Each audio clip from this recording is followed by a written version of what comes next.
Hey everybody, welcome back to another business analysis video. Today we're going to be talking about one of the fundamental tools used not just in business analysis but across various strategic planning domains, the SWOT analysis, SWOT. So what exactly is a SWOT analysis? SWOT stands for strengths, weaknesses, opportunities and threats. It's a framework used to evaluate these four aspects of a business, a project, or a specific scenario. Now, let's look at the definition of the SWOT analysis from the Business Analysis Techniques book, which I've talked about in a couple of videos in this series looking at business analysis tools and techniques. The 123 essential tools for success. This says 99 because it's second edition. The third edition is 123. So if you'd like to get this book, click the link in the description for my affiliate link in Amazon. Technique 6 in this book, the SWOT analysis. The definition is SWOT analysis is used to consolidate the results from the external and internal business environment analysis. In a previous video, I talked about PESTLE analysis. This is what we use to analyze the external environment of an organization, right? Specific to the external, whereas SWOT analysis includes both analysis for external and internal business environment. Okay, so let's go straight into the video and explain what each of these letters in the acronym mean. Now, the strengths and weaknesses are internal factors, right? They're elements within our control. Strengths are the positive attributes, the things that you excel at or the resources you have at your disposal.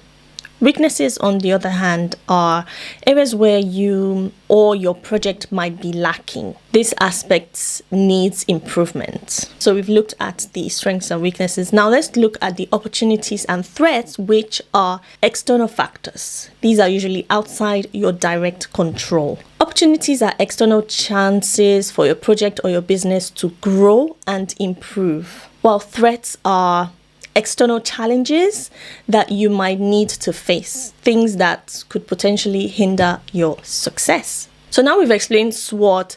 What exactly is the use for a business analyst? When exactly does a business analyst create a SWOT diagram or SWOT analysis? So one area for business analysis adoption of SWOT is at project initiation, at the start of the project, where the business analyst may use SWOT to understand the project feasibility and the internal and external factors that can influence the success of the project. Now, business analysts can also use SWOT analysis during strategic planning, because business analysts often contribute to strategic planning by performing SWOT analysis to identify areas for business improvement or to analyze the impact of a proposed change. Now, another area for when a business analyst uses SWOT is for problem solving when faced with a complex problem or a challenge. SWOT analysis can help break down the situation into manageable components, thereby making it easier to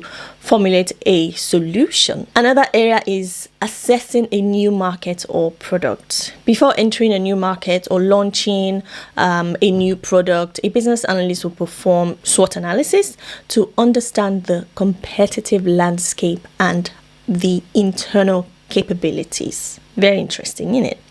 Another area is the risk management. Part of managing risks involves understanding threats, understanding weaknesses. So a SWOT analysis is an excellent tool for this purpose.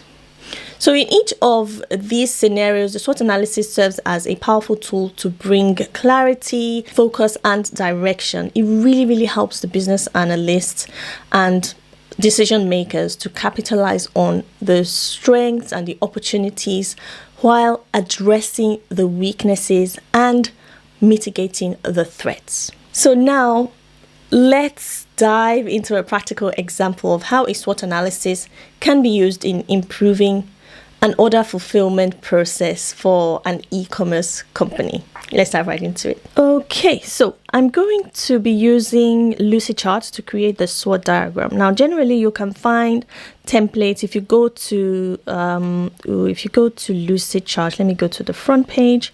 Click on all templates and type in SWOT. It literally will come up with different examples of how to create SWOT analysis, right? And just click the one that you prefer. I'm going to click on this one. This is like a nice standard SWOT analysis document. Okay, so when you open it, you can see on the diagram that it's making it a bit bigger. You can see on the diagram where it describes really strengths, weaknesses, opportunities, and threats. It even gives you examples in there. So the strengths and opportunities are obviously positives, right? So they're helpful things, while the weaknesses and threats are harmful things, right? And remember that the strengths and weaknesses are internal environmental factor analysis, while the opportunities and threats are external. They've given some example of strengths: solid customer base, diversified web presence, cash reserves, right? This is a great template to use. And then from your analysis, you can then populate it with what you feel is best. So let's go over to the one that I've created for our order fulfillment improvement project. The strengths of this one is that the process or the project has efficient technology infrastructure, experienced staff, maybe staff within the warehouse, and strong customer base. That is in doing our internal analysis. And having this strength is really helpful for the organization. As much as we have strengths in this process, the weaknesses that exist include current process inefficiencies. So looking at maybe our process map or our BPMN diagram, of which I'll do a video on this, so look out for that in the list within my channel. So anyway, the weaknesses could include the current process inefficiencies, limited integration. Maybe the systems have limited integration. There's no integration, thereby resulting in manual efforts or uploading and downloading things and manually uploading things in systems, right? Resource constraints, not having enough maybe staff members. Now, the opportunities for our project include external factors such as process automation. Now, opportunities generally come forward from weaknesses. So once we've identified our weaknesses, what opportunities exist for us to improve those weaknesses, thereby making it our strengths? If we introduce process automation, there's an opportunity there for us to introduce process automation in the process, in the current process inefficiencies identified as a weakness. If we introduce process automation eventually in the project, that will then be a strength for us.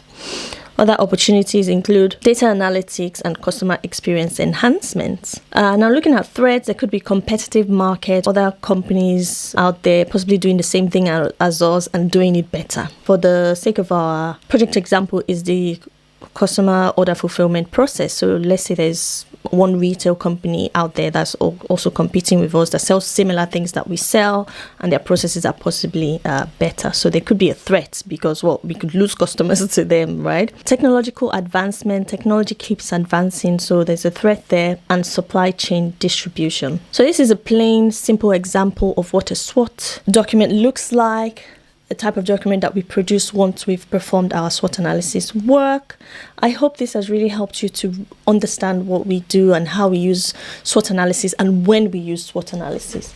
If I quickly go into the book again, just to give a quick summary as well of this SWOT analysis. So generally we use it to summarize and consolidate the key issues that we've identified when analyzing an organization. We use it when we are doing current process analysis, for instance. In our current processes or the way the organization runs currently, what are the strengths that they have? What are the weaknesses? Where are they lacking, right? What opportunities are there for them to improve? Those sort of things. And it's business environment. It follows the use of techniques such as PESO and resource audits. These are other techniques that we also adopt when doing our analysis, internal and external environmental analysis. So once we've, as business analysts, once we've developed the SWOT diagram, we then use it as a means of evaluating the organization's business situation and identifying potential strategies for the future. So with doing this SWOT analysis for an organization, for instance, this is where projects begin. This is where projects are born, and this is where we then have work to do on this project. So if we've identified an area where, let's see, we have inefficiencies in our processes, it could create a project to say, let's improve the order fulfillment process because there are so many inefficiencies in there, for instance. And then that creates a project looking at improving that process. An opportunity exists for us to automate our processes. During analysis of the as-is process, we have identified so many bottlenecks in the process, so many manual interventions that lacks efficiency, right? In order for us to save time, in order for us to sort of have a general improvement on our process, let's look at automating a lot of these processes so that we can eradicate the manual interventions. So that could create another project. So you can see how SWOT analysis as well as pestle analysis, link in description, link here to watch the pestle analysis video that I've created. So through using these at the strategic level is how we then start to determine areas for improvement for the organization. Okay, I hope that makes sense. It's been exciting. Today's video has been interesting to share the knowledge. I hope you found some value in it. As always, please don't forget to like, subscribe, and share this content. You never know who it might help. Till I see you in my next one. Peace.